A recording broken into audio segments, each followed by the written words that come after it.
क्या कोई ऐसा तरीका है जिससे हम ऐसा म्यूचुअल फंड सेलेक्ट कर सकें जो देगा हमें फ्यूचर्स में बढ़िया रिटर्न? क्या कोई ऐसा तरीका है जिससे हम हर बार बेस्ट म्यूचुअल फंड सेलेक्ट कर सकें? जानेंगे इसके बारे में इस वीडियो में। नमस्कार दोस्तों, मेरा नाम है तुषार बुद्धिराजा और आप देख रहे हैं मेरा channel treasure with Tushar.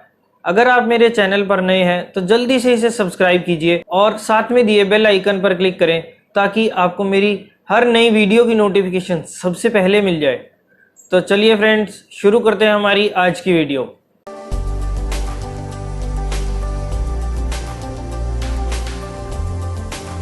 Ninety 90% से ज़्यादा लोग कोई भी फंड को सिलेक्ट करने से पहले दो चीज़ें करते हैं। पहला, उस फंड की स्टार रेटिंग देखना।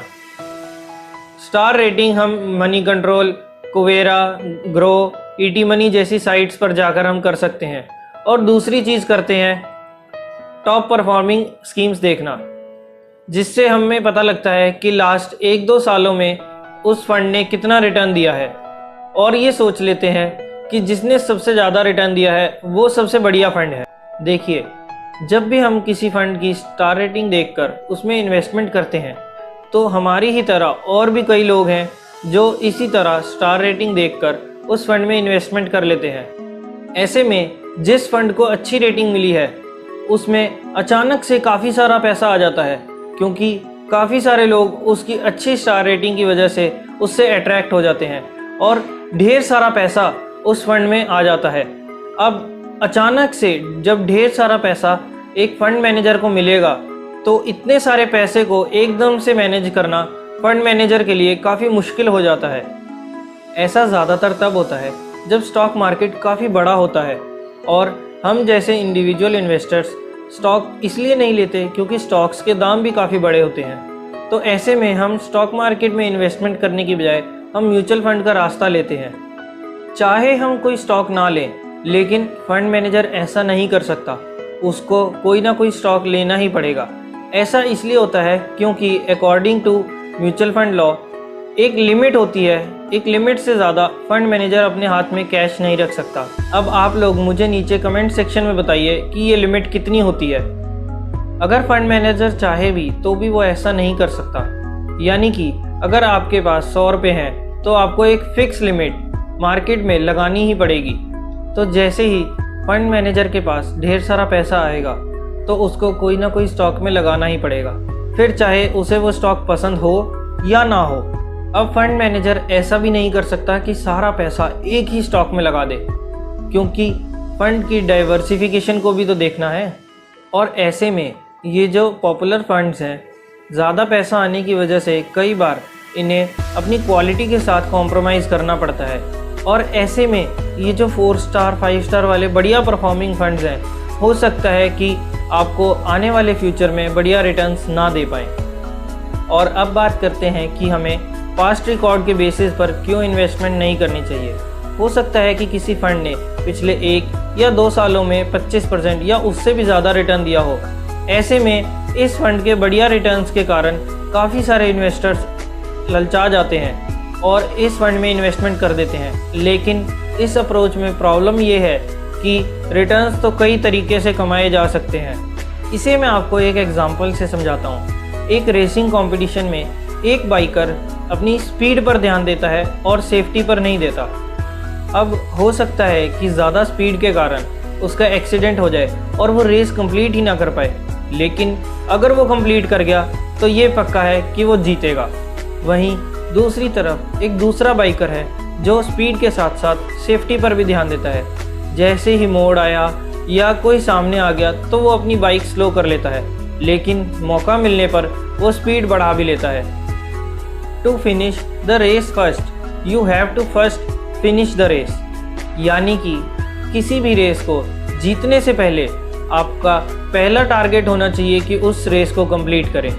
मैं आपको ये रेसिंग वाला एग्जांपल क्यों दे रहा हूँ? हम म्यूचुअल फंड इंडस्ट्री में देखते हैं कि काफ़ी सारे फंड्स काफ़ी ज़्यादा रिस्क लेते हैं अच्छे रिटर्न्स पाने के लिए। और ऐसे फंड्स का ट्रैक रिकॉर्ड देखें तो पिछले 20 सालों में से 5 साल तो उन्होंने बहुत बढ़िया रिटर्न्स दिए हैं, मार्केट को हमेशा आउट परफॉर्म किया है। लेकिन जो बचे हुए 15 साल हैं उसमें उन्होंने बहुत ही नॉमिनल या नेगेटिव रिटर्न्स भी दिए हैं। ऐसे ही काफ़ी फंड्स हैं जिन्होंने पिछले 2-3 ईयर्स में काफ़ी बढ़िया रिटर्न्स दिए हैं, और इन्हीं रिटर्न्स को देखकर तो हम जैसे इन्वेस्टर्स इसमें इन्वेस्ट करने के लिए अट्रैक्ट हो जाते हैं।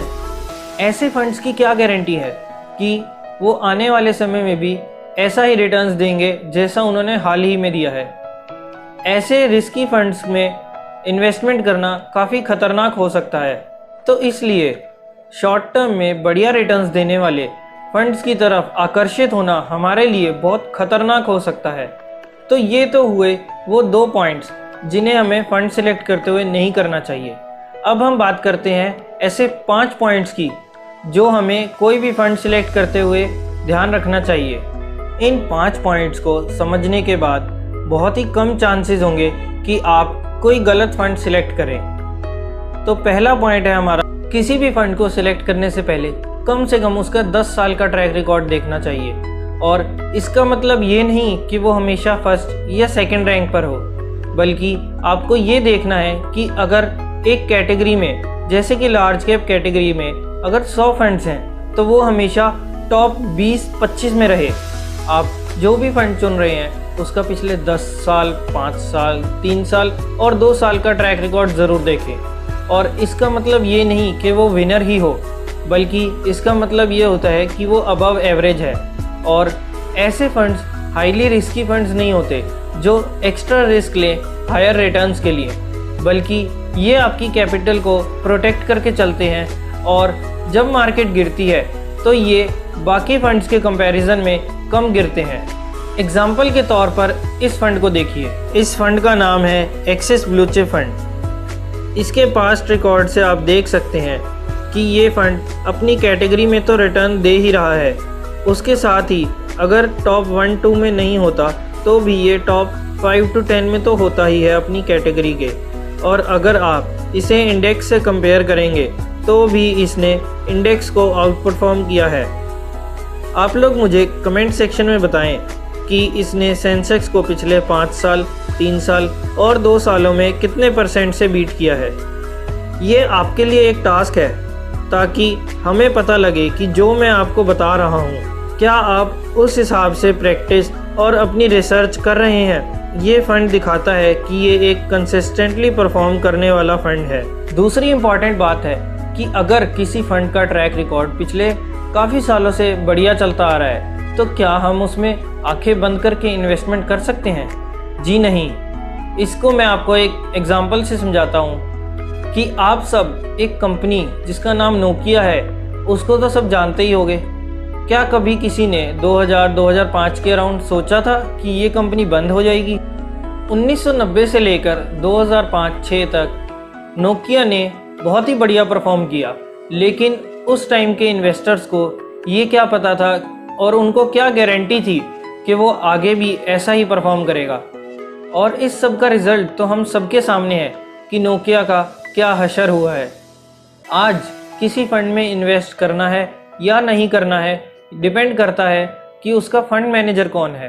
फंड का पास्ट रिकॉर्ड कोई मायने नहीं रखता अगर उसका फंड मैनेजर लास्ट ईयर ही चेंज हो गया हो। आपको ये ध्यान रखना है कि उसका फंड मैनेजर आज भी वही हो जो पिछले 5-10 सालों से उस फंड को बढ़िया तरीके से मैनेज करता हुआ आ रहा है और आपको अच्छे रिटर्न्स प्रोवाइड कर रहा है। कोई भी फंड अच्छा नहीं हो सकता जब तक उसका फंड मैनेजर अच्छा नहीं होगा। अब फंड मैनेजर अच्छा है या नहीं, इसके बारे में हमें कैसे पता लगेगा? पहला, उसका पास्ट ट्रैक रिकॉर्ड देखकर कि उसने जो फंड को मैनेज कर रहा है उसका ट्रैक रिकॉर्ड क्या रहा है, उसने कितना रिटर्न दिया है। और सेकंड चीज़ है कि अगर वो 4 फंड्स को मैनेज कर रहा है और उसमें से केवल एक फंड ने अच्छा रिटर्न दिया है तो मैं उस फंड मैनेजर को अच्छा नहीं कहूँगा, बल्कि अगर उसने 4 में से 3 फंड्स में अच्छा रिटर्न दिया है और एक फंड में उसका थोड़ा कम रिटर्न भी रहा तो भी मैं उस फंड मैनेजर को अच्छा बोलूँगा, क्योंकि लक जो है एक बार ही चलता है, 3 बार नहीं। ऐसे में आप अपना पैसा उस फंड मैनेजर के हवाले कर सकते हैं। तो अब आपने देखा कि फ़ंड का ट्रैक रिकॉर्ड अच्छा है, फ़ंड का मैनेजर अच्छा है, फ़ंड मैनेजर अपनी स्कीम्स को अच्छे से मैनेज कर रहा है और आज भी वही फ़ंड मैनेजर उस स्कीम को मैनेज कर रहा है। तो अब हम नेक्स्ट इम्पॉर्टेंट चीज़ देखेंगे कि फ़ंड का पहले AUM कितना था और अब कितना है। कहीं ऐसा तो नहीं कि पिछले 1-2 सालों में उस फंड में ढेर सारा पैसा आ गया हो, क्योंकि ऐसा हो सकता है कि जब AUM कम था, थोड़ा था, तो फंड मैनेजर को स्टॉक्स ढूंढने में, अपॉर्चुनिटीज़ ढूंढने में आसानी हो, लेकिन अब अचानक से उसके पास इतना पैसा आ गया है तो उसको फंड मैनेज करने में थोड़ी मुश्किल हो रही हो। ऐसे में मैं उस फंड में इन्वेस्ट करने से बचूंगा, क्योंकि हो सकता है या तो उसको अच्छे स्टॉक्स ढूंढने में मुश्किल हो या फिर उसको अपने पुराने फेवरेट स्टॉक्स में इन्वेस्टमेंट करनी पड़े, वो भी हायर प्राइसेस पर। अगर AUM 5,000 करोड़ या 10,000 करोड़ हो गया है तो मैं ऐसे फंड से दूर रहना ज़्यादा प्रेफर करूँगा। ध्यान रखिए कि लार्ज कैप और मल्टी कैप फंड्स में AUM 5,000 करोड़ से कम और मिड कैप और स्मॉल कैप फंड्स में 2,000 करोड़ से कम हो तो आप मान सकते हैं कि ये फंड्स अभी तक ज़्यादा एक्सपोज नहीं हुए हैं और इनमें इन्वेस्टमेंट करके अच्छे रिटर्न्स की अपॉर्चुनिटीज़ अभी भी बची हैं। पांचवी इम्पॉर्टेंट चीज़ कि हमें केवल पास्ट ट्रैक रिकॉर्ड रिटर्न्स का नहीं देखना, हमें रिस्क वर्सेस रिटर्न का भी ट्रैक रिकॉर्ड देखना है। ज़्यादा रिस्क लेके ज़्यादा रिटर्न तो हो सकते हैं, लेकिन अच्छा फंड मैनेजर वही है जो रिस्क कम ले और रिटर्न हाई दे। तो देखिए, मिड कैप फंड्स ज़्यादा रिस्कियर माने जाते हैं as compared to large cap funds. अब कोई लार्ज कैप फंड है जो मुझे 15% का रिटर्न दे रहा है और वहीं कोई मिड कैप फंड है जो मुझे 16% का रिटर्न दे रहा है, तो मैं वो लार्ज कैप वाला जिसने मुझे 15% का रिटर्न दिया है मैं उसे प्रेफर करूँगा, क्योंकि उसमें रिस्क कम है और 1% के पीछे मैं अपनी कैपिटल को दांव पर नहीं लगाऊंगा। तो देखा आपने कि किसी भी म्यूचुअल फंड को सिलेक्ट करना कितना आसान है। उम्मीद करता हूँ कि आपको मेरी वीडियो पसंद आई होगी और आप इसे ज़्यादा से ज़्यादा लाइक कीजिए, शेयर कीजिए अपने फ्रेंड्स फैमिलीज़ के साथ, ताकि उन्हें भी अगर कोई म्यूचुअल फंड सिलेक्ट करने में दिक्कत आ रही है तो इस वीडियो के माध्यम से वो भी एक अच्छा फंड सिलेक्ट कर सकते हैं। चैनल को सब्सक्राइब करें और कोई भी दिक्कत हो किसी भी प्रकार की तो आप मुझे नीचे कमेंट सेक्शन में पूछ सकते हैं। मिलते हैं फ्रेंड्स नेक्स्ट वीडियो में, तब तक के लिए bye bye and happy investing.